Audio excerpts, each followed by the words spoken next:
Monsieur le Président, qui était le président du African Youth Diaspora Forum, nous sommes très heureux de pouvoir, à l'occasion de ce forum, permettre... Président du Conseil national de la jeunesse du Mali. Je crois que nous sommes déjà dans un pays qui, pour beaucoup, à bien des égards, peut constituer une source d'inspiration. Parce que le Maroc étant un pays qui ne dispose pas de ressources naturelles importantes en dehors du solaire et du vent, quand même s'est inscrit dans une logique de transition énergétique suffisamment d'inspiration. Si l'on sait qu'en termes quantifiés, le Maroc a pour ambition de développer à peu près 2000 MW de solaire, ajouté à 2000 MW d'hydraulique sans pour autant parler de l'éolienne, ça veut dire que oui, les énergies renouvelables constituent une possibilité qui nous permettrait, si exploitée comme il faut, de répondre aux différents défis énergétiques qui sont de plusieurs ordres.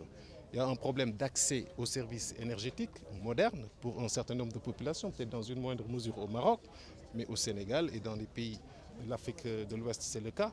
Mais il y a également la nécessité de faire une transition énergétique qui nous permettrait d'adopter des énergies beaucoup plus propres, susceptibles de pouvoir garantir un développement durable et protéger notre environnement.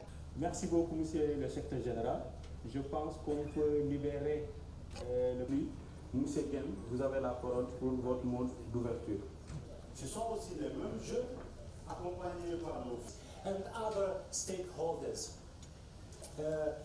Aujourd'hui, le principal défi pour lutter contre l'insécurité, pour lutter contre la violence, c'est d'impliquer les jeunes aux instances de prise de décision. On ne peut pas parler aujourd'hui de bonne gouvernance sans l'implication de la jeunesse. Raison pour laquelle on est là pour sensibiliser toutes les autorités, pour sensibiliser aussi nos pères jeunes pour qu'on puisse accompagner nos gouvernements dans le cadre de la promotion de la paix en Afrique et dans nos pays respectifs. C'est ça notre problème aujourd'hui avec nos gouvernants.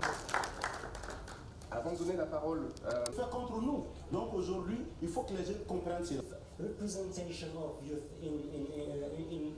C'est une belle opportunité qu'on donne à la jeunesse, en portant quand même une grosse voix, et je pense qu'on a quand même un rôle à jouer dans la paix justement. On peut aussi donner notre avis et puis œuvrer. Il n'y a pas que les personnes. Enfin, la jeunesse est très importante. Aujourd'hui, il y a beaucoup de jeunes en Afrique qui œuvrent et qui ne sont pas forcément connus. Et le Crans Montana justement nous permet justement de donner une vision nouvelle et porter les valeurs justement de la jeunesse africaine.